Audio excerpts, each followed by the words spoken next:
Englebert Humperdinck is back where it all began and still able to pull a crowd. Denmark Street was the home of music publishing in the 1960s and where he came looking for songs.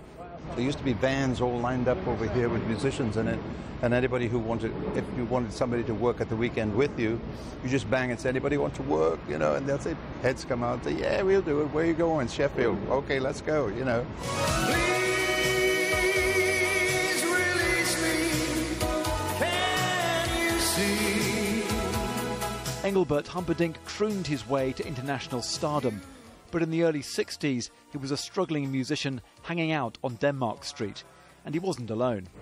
This is the sort of place people visit and talk about and say, oh, this is where the Rolling Stones recorded down the street over here, and the Beatles recorded over here, and Elton John worked over here in this place when he first began.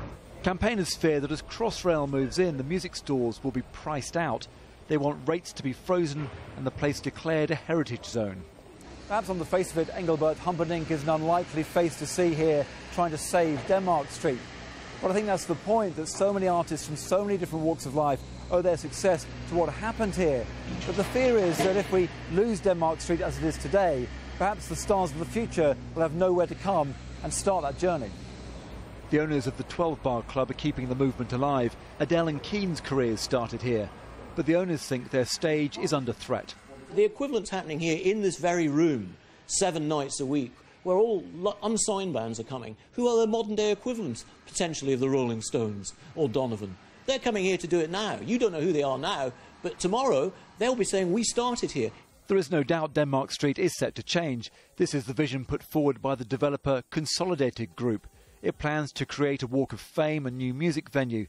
Consolidated Group is adamant shop leases will only be granted to music-related businesses. The question is whether the shops who are there now will be able to afford them. Toby Sadler, ITV News.